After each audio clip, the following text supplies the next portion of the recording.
Good evening. Good evening and welcome very, very much to this segment of Conversations, where tonight we're talking with people who have been responsible for a series of events that are taking place having to do with visual communications over the next upcoming weeks here in New York City. And initially, as our guest, we have Theodora Sklover, and Theodora or Thea is co-chairman of a convention, exciting convention upcoming soon called Production East Congress.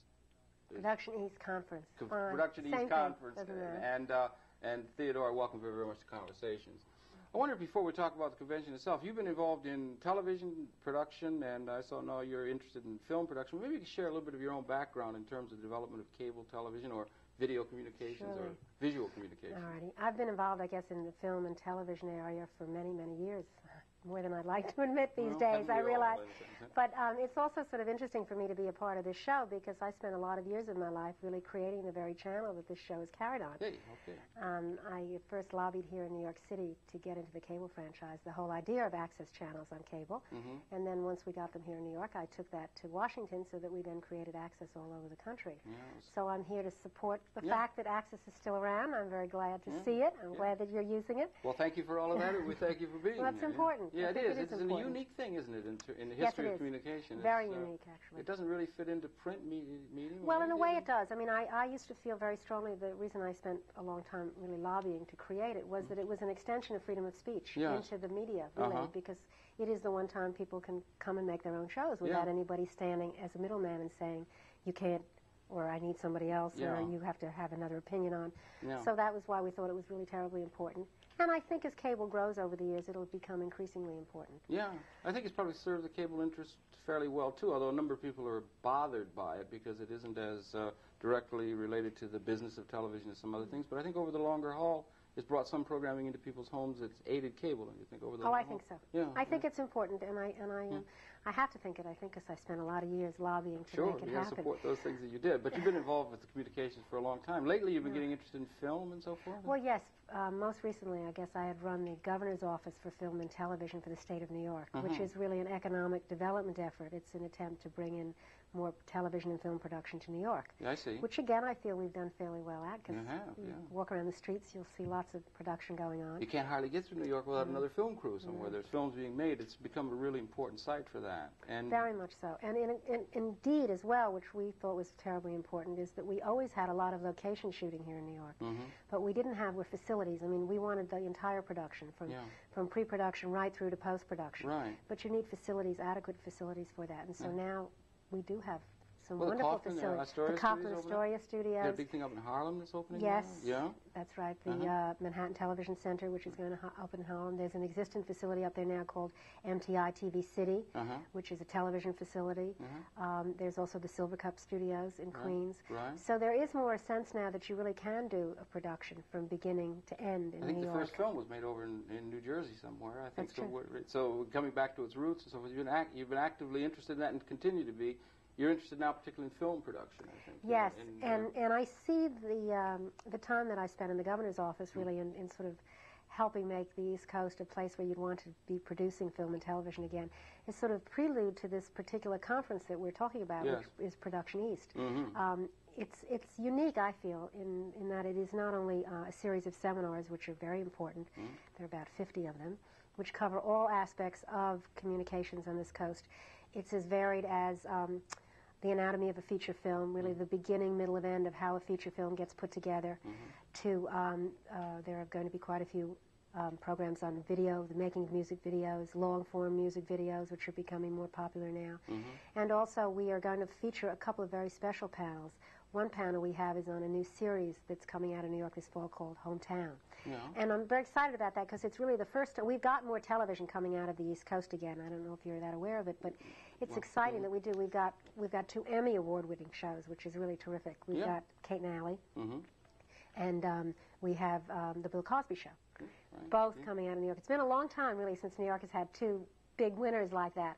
And CBS is hoping that this new show they're going to have on this fall will be yet another big winner, and it's called Hometown. And it's an interesting idea. It's going to be all done on film. It's unusual to do film shoots out of New York for television. And I know they don't like to identify it this way particularly, but I have a sense it's very much like the film The Big Chill. It has a cast of 6 who were really more like an ensemble cast. Yeah. Some of excellent New York talent, names that people who know New York theater may be aware of. Someone named Christine Esterbrook, who's done a lot of New York theater.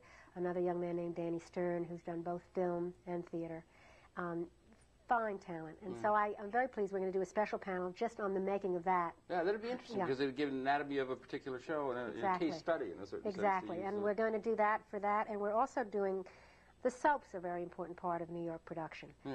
So we're going to do also one panel on the making of a soap, All My Children, which has been coming out of New York for a very long time. But here again, we're going to try to help people have a little more access to the process.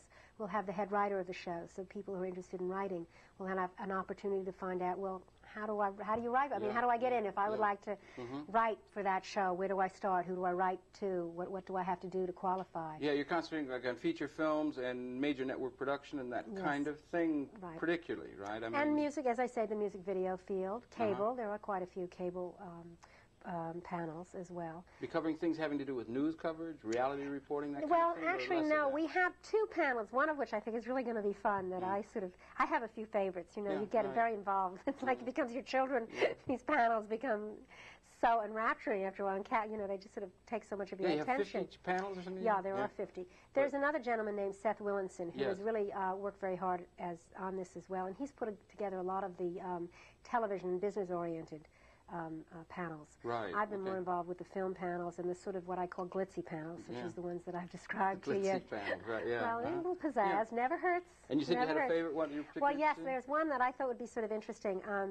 It consists of a lot of the important and big publicists on the East Coast in New York.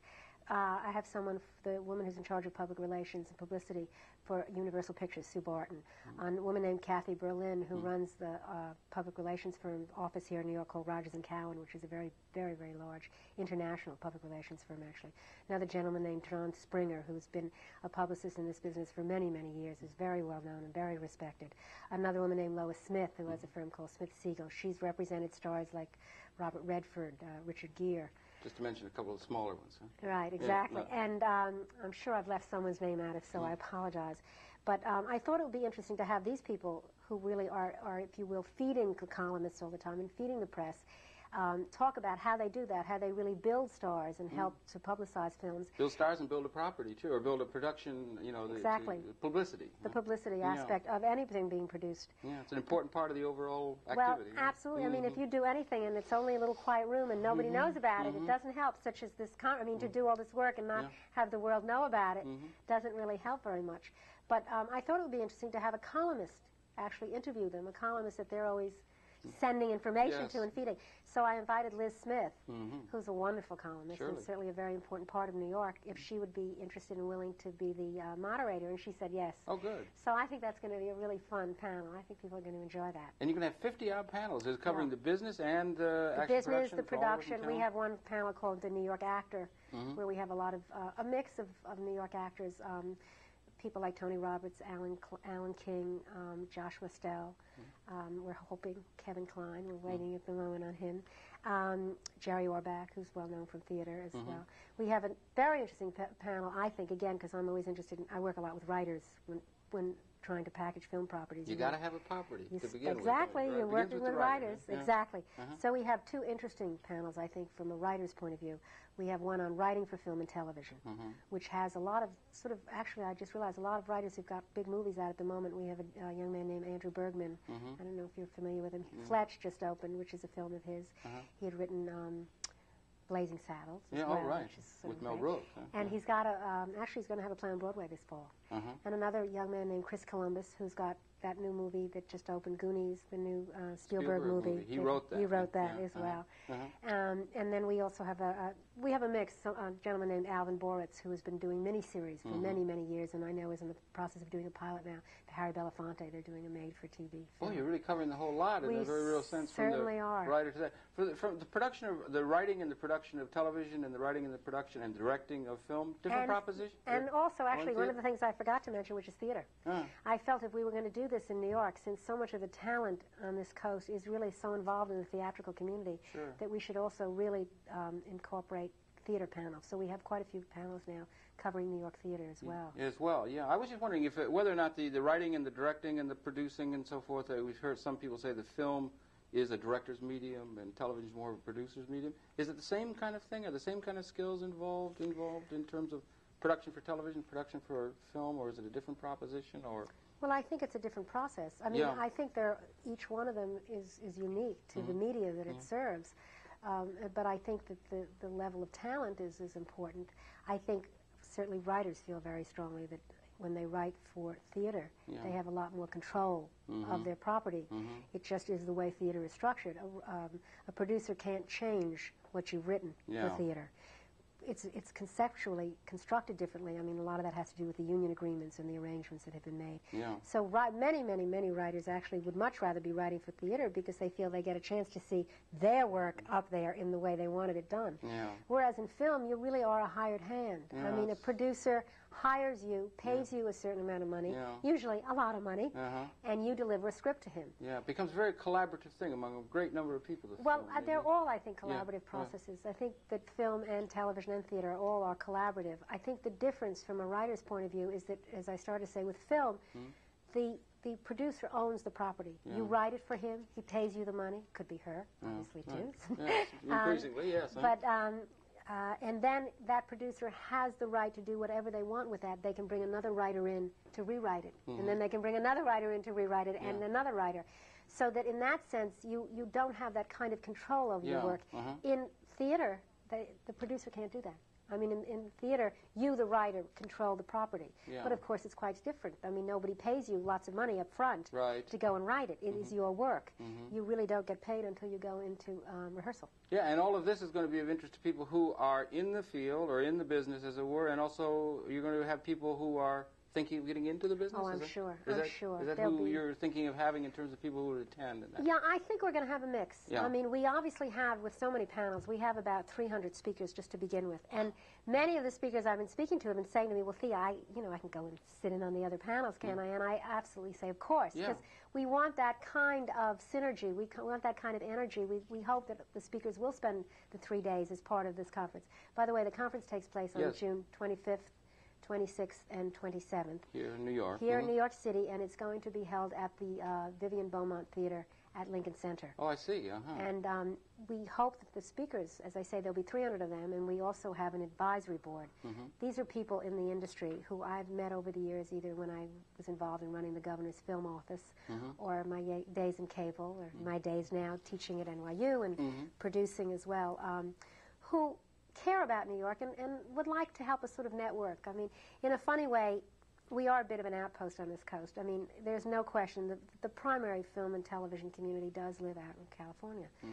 So we're constantly needing, I think, an opportunity here for us to all network, to have a sense of coming together to exchange ideas. We were talking a little earlier about the fact that you have to start with the property, but there's a sort of synergy, too. I mean, people need to talk to each other. It's such a sort of serendipitous kind of business, too, that you kind of never know how anything gets born. So I hope that people will look at Production East as an opportunity to come and mix with their peers as well, and have a chance, maybe if you have an idea for a film script, that there'll be a producer there. That might be some business done there. Huh? I think there'll be a lot of business done. I really do. Right? And certainly we want young people to come as well who are interested in learning more about the business. I think it'll be a wonderful opportunity for them. Particularly people like communications people are interested in this. It's becoming a very popular thing in colleges and so forth. You'd be aware of that. You're with the New York University. Yeah, now, huh? I teach it more in the film end of it. But and I know I teach one class there called The Role of the Producer, which is primarily how one goes about creating a feature film. And I see every year I have more people in the class. I mean, this past year was about 50 people registered. And that's very quiet. It isn't, hyped a lot. We don't do a lot of publicity on it. It's just a kind of word of mouth. And there's an incredible thirst, I think, on the part of people about this industry. I mean, it's funny, and I say this very often in class. I mean, if you want to be a lawyer, you go to law school. You graduate from law school. You may never be and you take the bar. Now, no one can guarantee you'll get into the best law firm, but at least you now can go be a lawyer. Yes. This business is such a kind of funny business. There's no straight road to be a producer. I can't say to you, if you do this, this, this, and this, you'll be a producer. As I often say, if you have a lot of money, you can be, and you want to spend it on producing, you can be a producer. But really, aside from that, if you want to produce feature films, there's no real set route to go. I find that in my classes, and I hope the same thing will happen at Production East, I think what you can do is give people the shared experience of a lot of other people how they've done it. I think it'll be interesting to sit and listen to, like, I put a panel together called The Producer's Medium, Film. And to hear David Brown. Yeah. Usually it's referred to as director's medium, right? Well, I did it deliberately All because right. I feel that the days have come again where strong producers are very, very important in getting a film made. It's no longer just the director, the sort of auteur, but that more and more now Hollywood is looking at the bottom line. It costs a lot of money to make a feature film. Of course. Whatever your budget is, it's double that with prints and advertising costs. So Hollywood is getting, I mean, when it's 20, you're told your average feature film now is $10 million. Yeah, I know. Which means it's 20 million. Yeah, I know. Right. Now, yeah, that's you want to feel that you've got a producer on top of that who knows how to bring that movie in the way it's supposed to be brought in and on budget. Oh, sure, absolutely. I was asking before about whether or not there's a difference between television and film and so forth, and really, in fact, they're tending to merge in a sense, aren't they? I mean, these non-print oriented media are tending to merge. I mean, we're beginning to see high-definition television down the line that could be used to make films and so forth. So there's a blending of the two, don't you think? I mean, yeah, I'd say yes and no, I would say. You have to understand, I have sort of very special feelings about film. 35mm film. Yes, I do. But I do think that there are certain things that television can do better than film ever could do. I mean, there's no question when it comes to covering events, that sense of being there and being part of history. You would never want to use film, in a sense, at a time like that.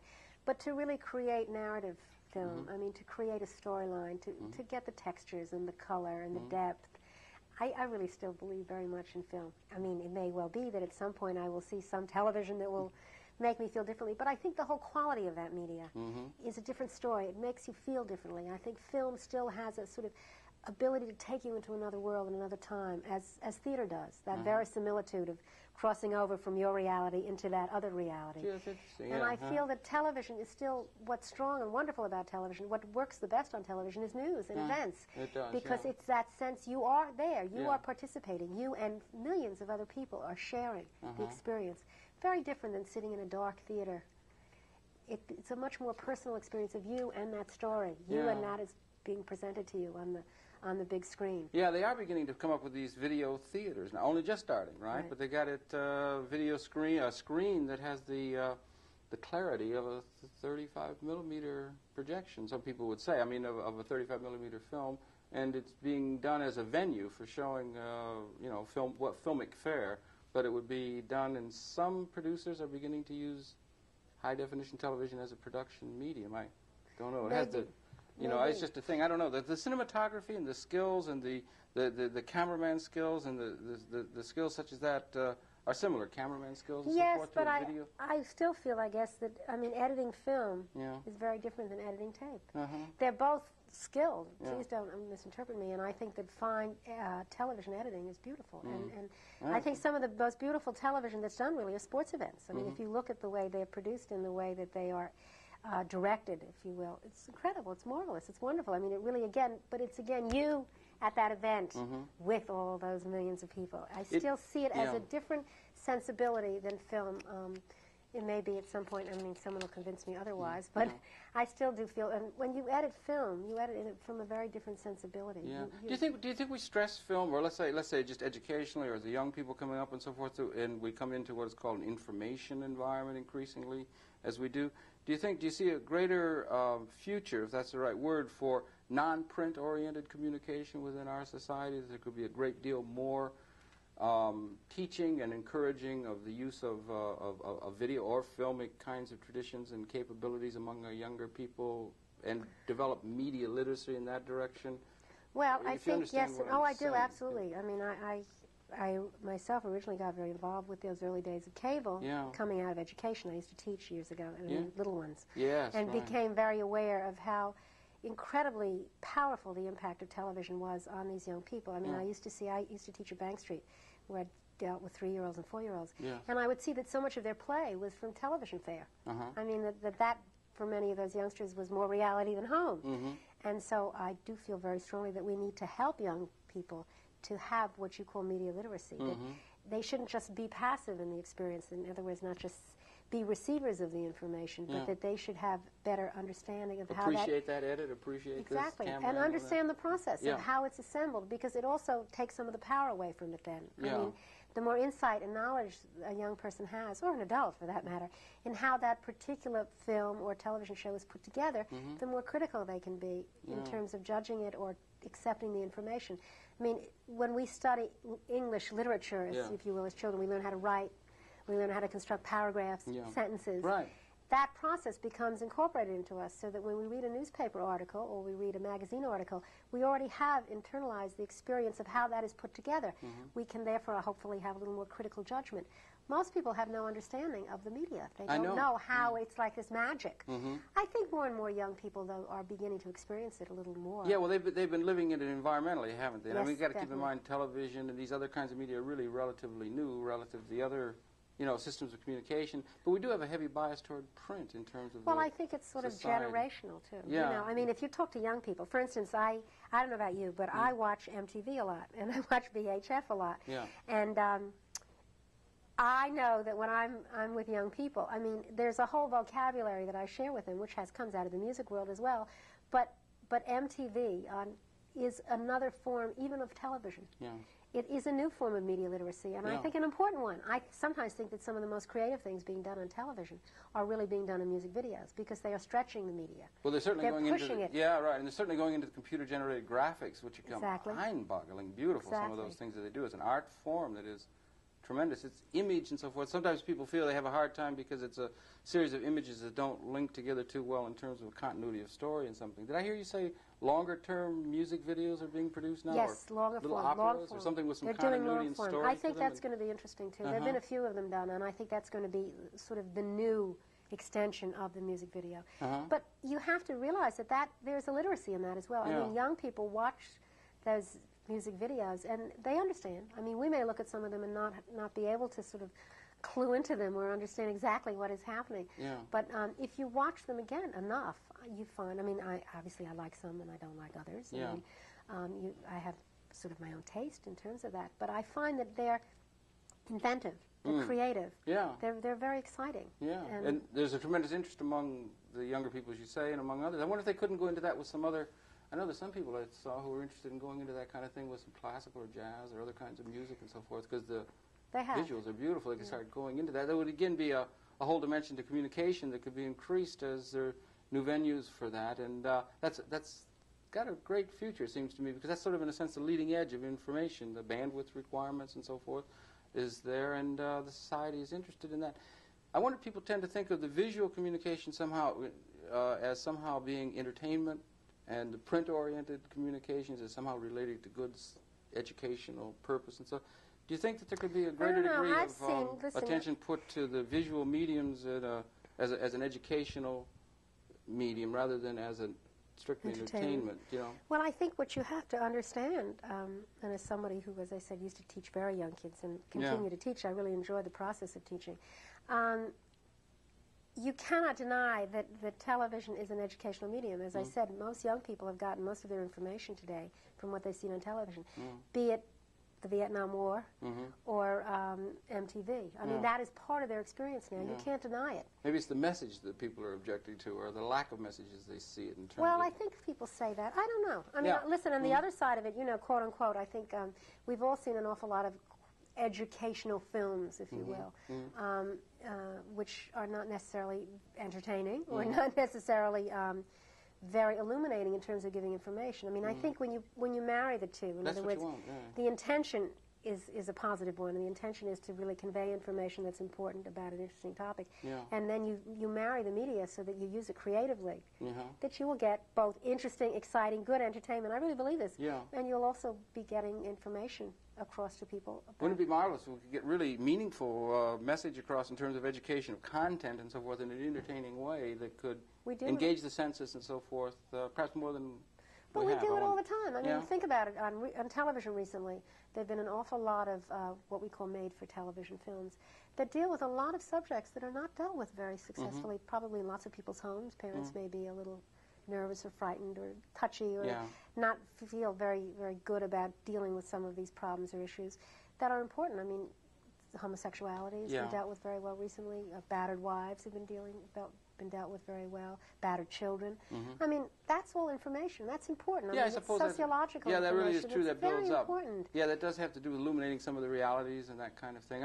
I guess I was just saying, it isn't that we haven't made progress, it's just that there's a great deal more to do. It's kind of a rewarding future as we begin to look ahead about the potentialities of communicating in these ways.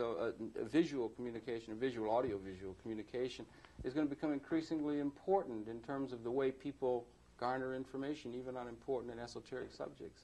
I would think, as we enter this information area, and the convention is right on the money in terms of highlighting some of the events and things that we needed to work in that milieu, both from an entertainment and from an educational perspective. Yeah, I guess once you have the tools, I look at film and television really to some extent as tools, which I think is what you're saying. I mean, we all are equipped to walk. Well, not all of us, but most of us are at least born with the ability to do that.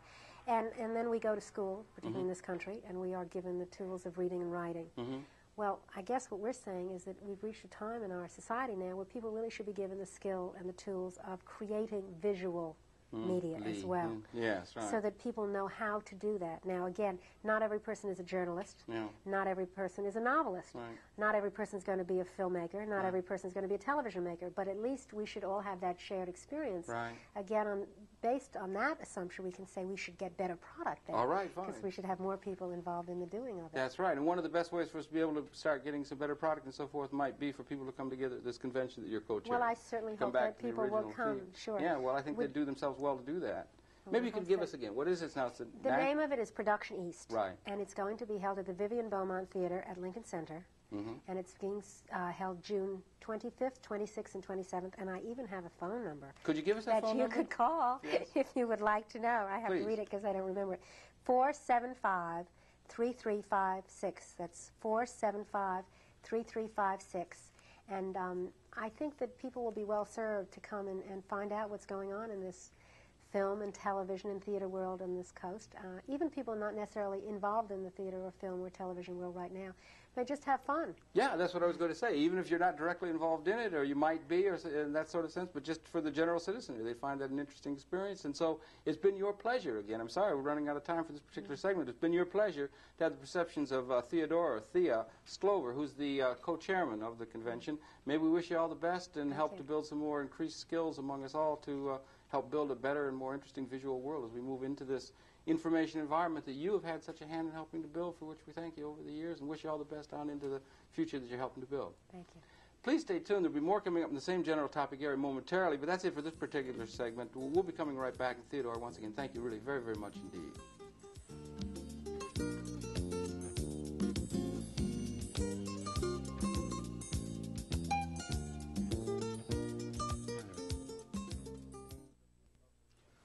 Welcome very, very much to this segment of the conversation series, where we're pleased to welcome to the program Mr. Jim Watkins. And Mr. Watkins is the publishing director with an organization, Media Horizons Incorporated, and is long associated with a Congress and an institutional Congress almost here in New York City, that being Visual Communications Congress upcoming soon in New York City. And Mr. Watkins, Jim, if I may, welcome very much to conversation. Thank you, Harold.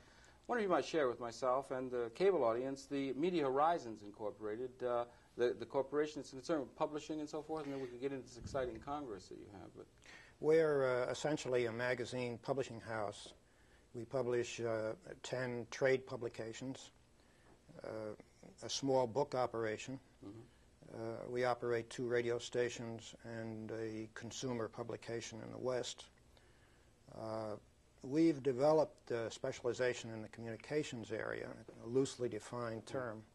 We are probably the country's largest publishers of communications magazines, and 5 of our magazines, communications magazines, collectively sponsor the Visual Communications Congress.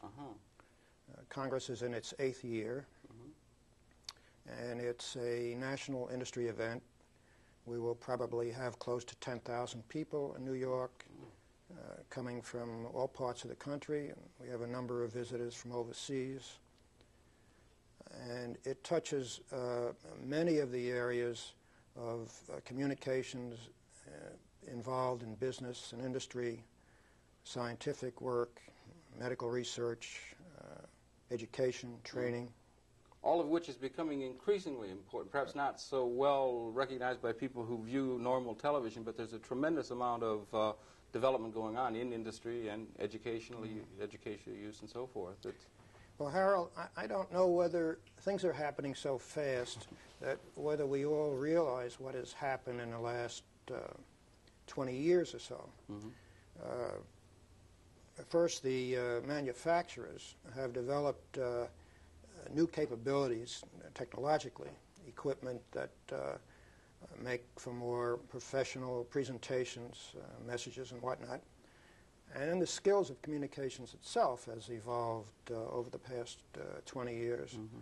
So the persuasive educational value of communications is almost ingrained now in our country's economic, cultural life, much more so than I think we're probably all aware of. Yeah, it's just sort of built up around us in a sense, you know. And there's a great deal of that kind of thing. And you said you represent, there are 5 magazines that are in a certain sense co-sponsored? Well, our magazines who are directly involved are Audiovisual Communications, which is a broad-based magazine reaching many production people and many management people who utilize media in their sales, promotion, training, or whatever. Videography, which is published for professional videographers. Industrial Photography, which reaches commercial and industrial photographers. We have a new publication, which we're publishing in conjunction with the National Computer Graphics Association, Computer Graphics Today, which is the hot, sexy subject. And we get into marketing communications for marketing executives who use communications, obviously, for sales promotion, sales training, and that sort of thing. I see. Biomedical communications and medical education. But I think you could hardly think of a field now that is not concerned with effective communications. Hardly a company or an institution that can function well. I think things like politics, for instance, are very well documented, that the well-communicated message wins the voter. Yes, that's true. Right. Well, the well-communicated message could win the customer at the store, or develop a better, more enthused worker, or a better informed scientist. And when we speak in terms of communication, we have, of course, traditional communication needs, and we'll have, I mean, print-oriented materials that are used and so forth, newspapers on one hand, or in-house newsletters and things of that sort. But the increased use of the technology that's just coming available to us, the audio-visual technology, is increasing in its in the overall percentage of total communications taking place. It's increasing over what, print-oriented materials, do you think, or? I wonder what the relationship between those two things are. Well, there aren't any heavy traditional bias toward print, but I don't know whether there are any precise figures on printing that's used within the business world. I suspect that printed materials have not suffered at all. In the education and training areas, printed text complement audiovisual or films or video programs. I think if you get into the general public area, I saw a report recently, book publishers' sales are down a little bit. I think now we're getting involved in the so-called TV generation that's been weaned on television and probably reading less. But I don't know that the printing industry as such has suffered because of the advances in audiovisual communications. No, it's just overall more communication going on, it would seem. But it's just that we do live, it's good for us to reflect maybe in that sense at a time of exponential almost change in terms of the technology available to us. I know at one time we were interested in Bessie Smith. She's a blues singer and had been taught by Ma Rainey. And they had just a few scratchy records of Ma Rainey from going back, and then she had been inspired by someone before her. We had no record of that at all. And now we're getting to where we can make video increasingly so that we're able to encapsulate and capture the realities and aspects of life so much more effectively than we've ever been able to do historically. And this is all coming almost, again, exponentially at this time. It's an exciting development. It's good to reflect on that. from time to time. Yeah? I think sometimes people are quick to accuse the technicians of being more concerned with the technology of communications than the content or the materials. Mm-hmm. But I think that's a little unfair, because we have very talented communications people who know how to use the technology very effectively. Mm-hmm. And it's not just a question of having an exciting multi-image slideshow or so. They are using that technology to deliver the message well. That's an area that's rather difficult to train people for. Mm-hmm. You can train them in the technology of picture taking or video production or film production or so. The talent to translate that technology into an effective message doesn't come easy. Yes. And from my standpoint, Mm-hmm. that's where the real geniuses lie, you know. Yeah, and I was just wondering, educationally and so forth, we think the younger people are all, even on into university and so forth, whether we stress enough the media literacy, if that's the right term, in terms of the other medias other than print. I mean, we have a tremendous bias toward teaching, reading, and so forth, and having people so that they can think cognitively in terms of those skills, but there's not that much, there hasn't been traditionally, it seems to me, as much attention put upon media skills, cinematography, editing, you know, an appreciation of that kind of communication. Perhaps it just hasn't been part of our society so much, but... No, I don't think that's completely true, because most universities today do have well-rounded courses in communications, which may start with advertising, promotion, public relations, and that sort of thing, but also would include media production. Well, good. And then, of course, we have a number of technically oriented schools that get into the actual technical production of television production, film production. Oh, well, that is good that there's a degree that's growing. And, of course, the young people are interested in that, Right, aren't they? I mean, the people that have been weaned, as you put it, in that era, they're more and more interested in that, in the computer-generated graphics and other forms of communication that becomes very artful and very inclusive in terms of what can be included when you have a visual component to it. These have been very exciting years for young, talented people, because the fields have not been very well defined. There's room to push your way up and prove yourself. And we've certainly not matured in the sense that the industry is cast in stone at all. Yeah.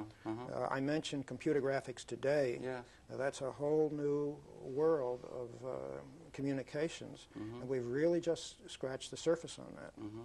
So that's an entire new area of opportunity for young people, talented young people. It is. It's absolutely mind-boggling, to use an expression, to see some of the artful...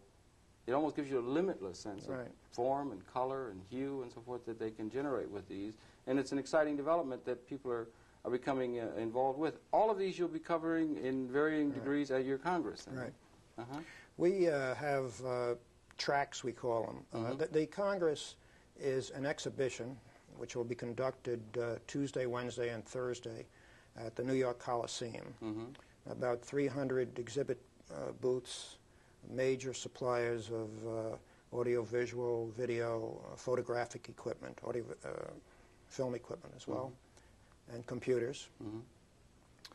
And we conduct a seminar, intensive seminar program, about 80 seminars, and the seminars are broken down into specialization tracks. There's a track for photography, one for video production, one for audio visuals, and one for computer graphics. And there's a certain synergistic factor at work in that one of the advantages of the Visual Communications Congress is that it's an opportunity for people who are working in specialized areas of video production or slide production or film production to meet colleagues who are in other areas. Surely. And many of the philosophies and techniques that might be employed in one media might be applied to another. There are some other conferences and exhibitions that are narrowly focused. You can go to a television equipment convention. You can go to a photographic convention.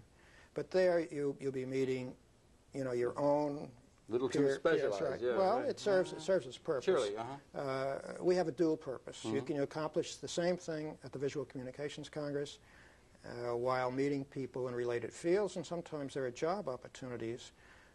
Commercial photographers are hired by video producers or film producers, and there's an opportunity to move around, meet new people. Surely, of course.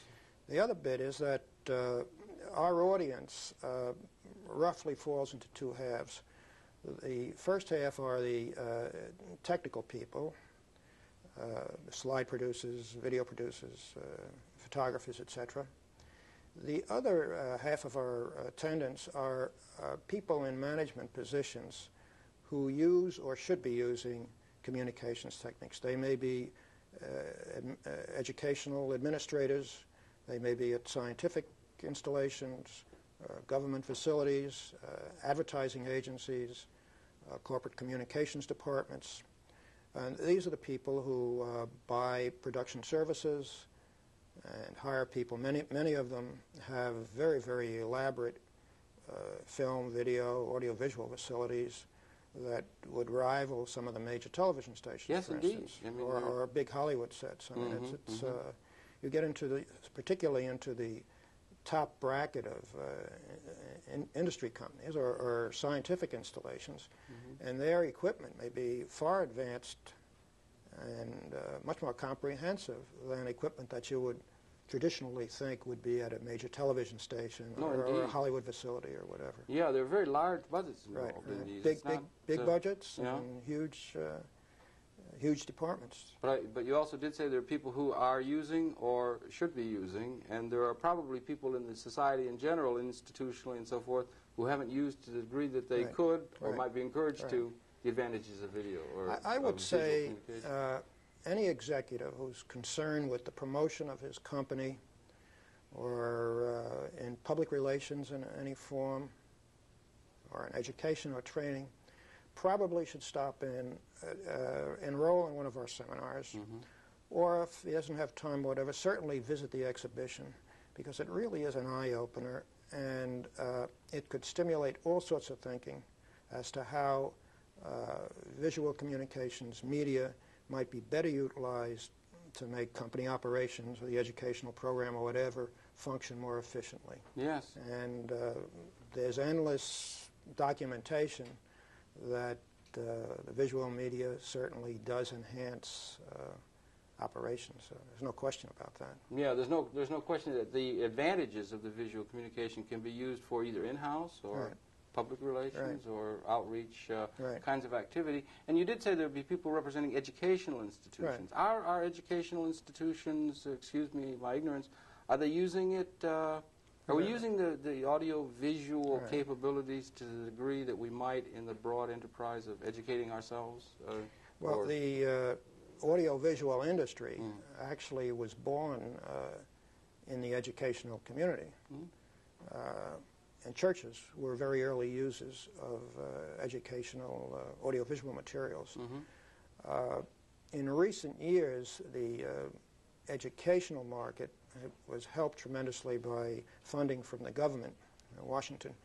And those funds have been cut back a little bit, quite a bit, so that the schools do not have the capability in terms of equipment and whatnot to do what they might be doing, what they did previously, but it still is a huge area of visual communications.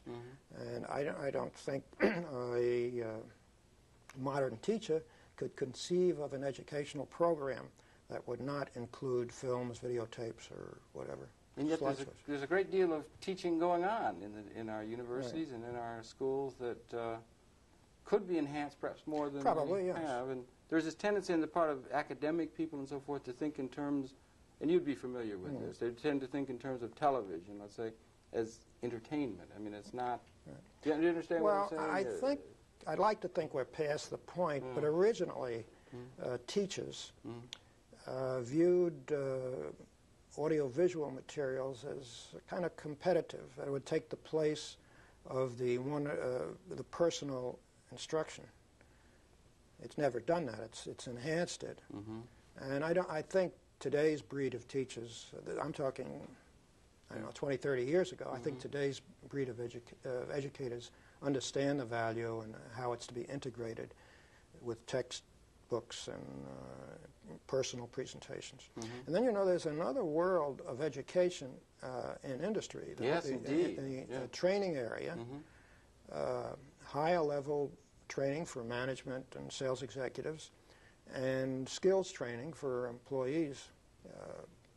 And their audiovisual materials have that area of application is probably overtaking the conventional education market as such. It might be those people are really bottom line oriented to the real world and see the advantages of it, maybe. Exactly. Yeah. I mean, obviously, a company would not invest in a training program if they didn't feel that it was going to be advantageous in terms, cost-effective, advantageous.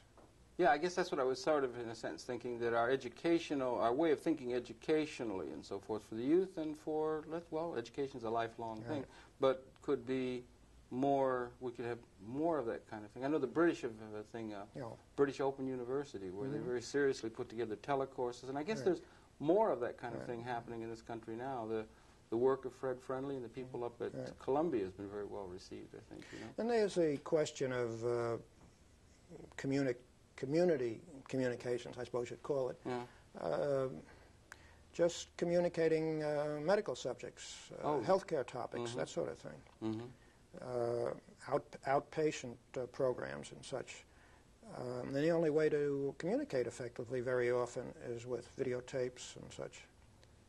So and there's so much more that could be done. We're really just at the beginning. I guess maybe in a sense that's what I was saying. We were talking earlier about how we've been building up from a 20-year base some time back and so forth, and if we put that against the longer sweep of history and get a true sense, we really are in a period of exponentially increasing technological capability, entering what's been called an information environment, and television, video, and so forth takes a great deal of bandwidth and so forth, but is very much a part of the of the information revolution, as it were.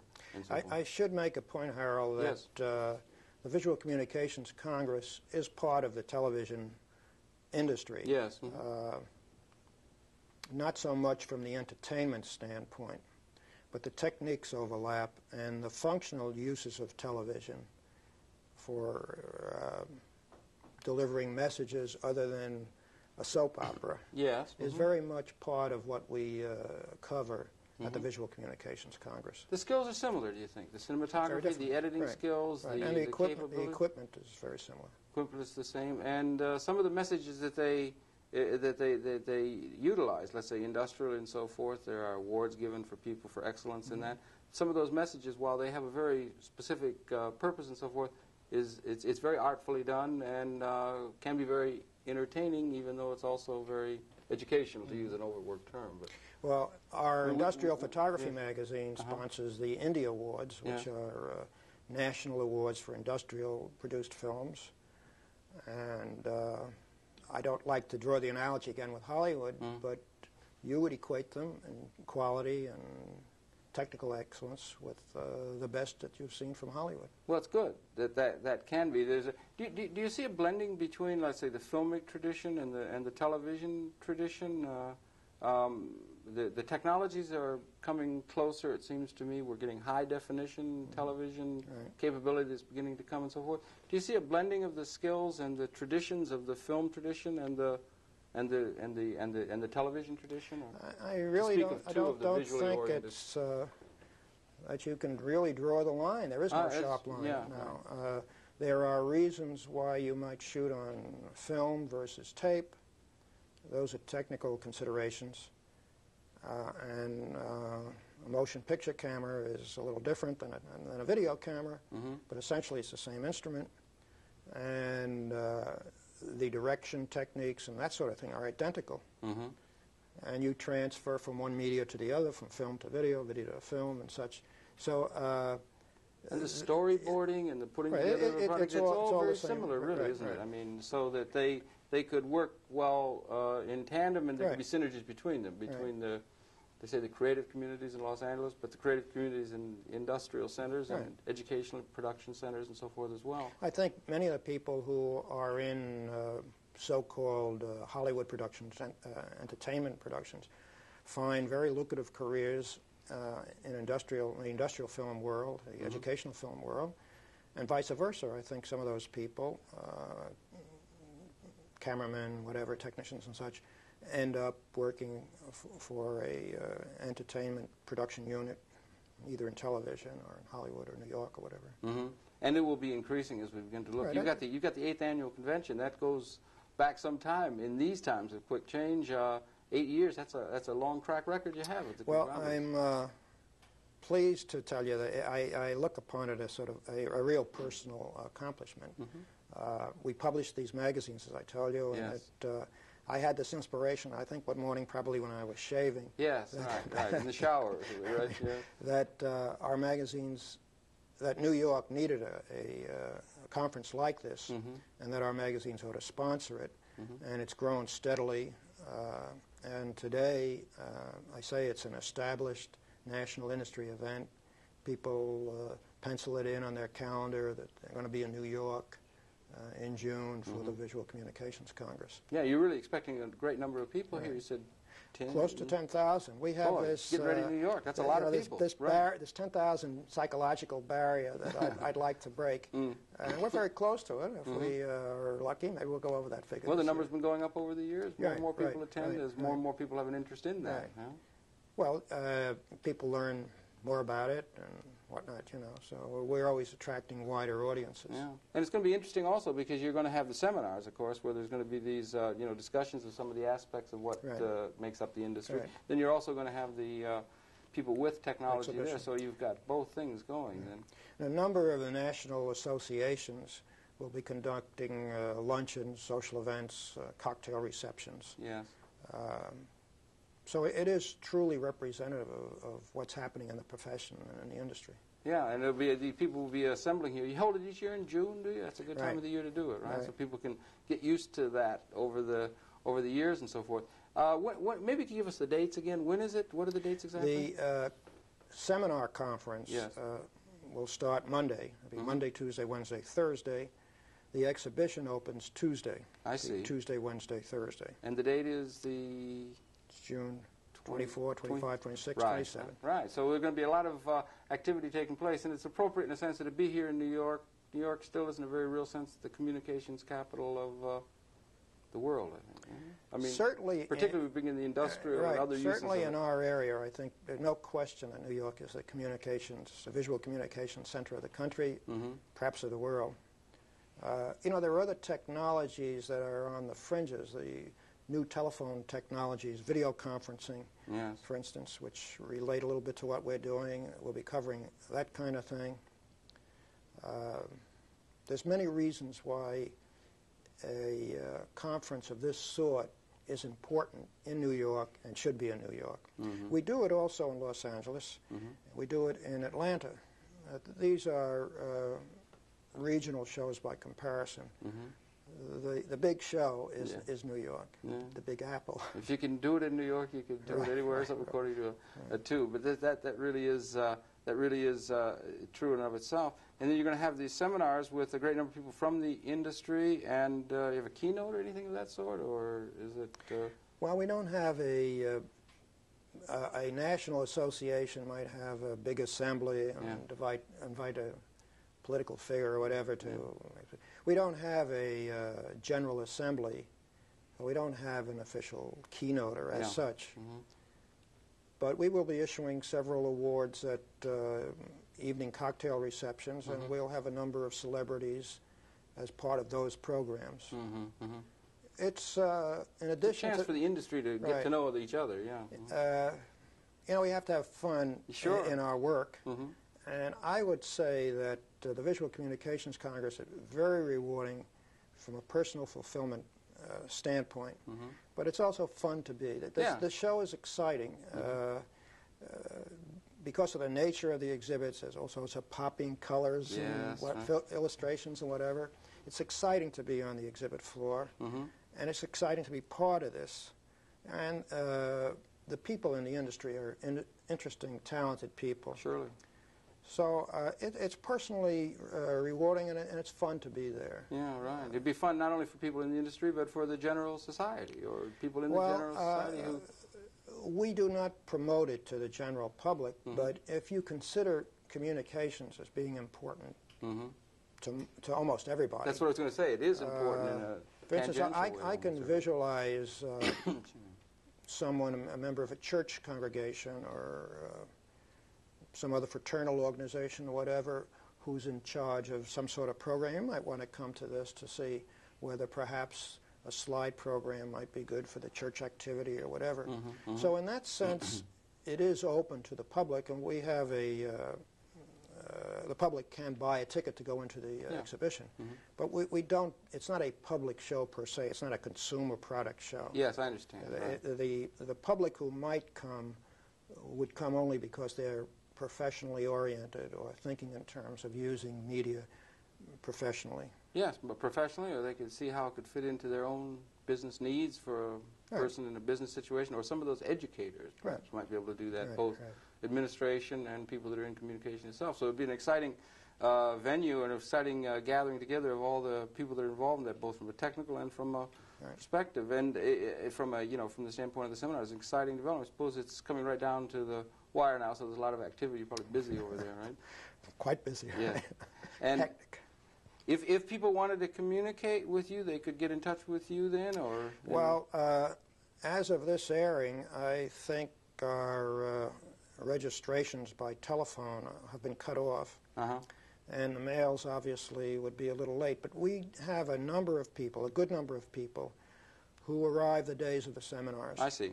And it's possible that a favorite seminar might be closed out, limited seating or whatever. Yes. But the wide variety of programs, I'm sure somebody coming there could have no trouble finding something that's of interest and value. Well, I tell you, I think they could do themselves a favor to go on over and see if they couldn't, partake of that, because it's an exciting array of talent that you have and very appropriate. And I'm sorry I could go on talking a great deal. We're afraid we're running out of time for this particular segment. But may I just really thank you very much? Thank you for having me. And remind you and the cable television audience, it's had your pleasure to have the perceptions of Jim Watkins in, who is the Publishing Director of Media Horizons and is the person behind the original inspiration and continuing inspiration for this annual event here in New York City, Visual Communications Congress, upcoming June 24 through 27. Happy to be able to bring you these programs having to do with communications issues and conferences coming up in the near term in New York. And we here on Conversations would like to invite you to tune in again next week. That's it for this week. We're coming back again next week, and see you then. And once again, Mr. Watkins, Jim, thank you very much indeed. Good night. The Congress will be held at the New York Coliseum here in New York, and we hope to see you there. Good night.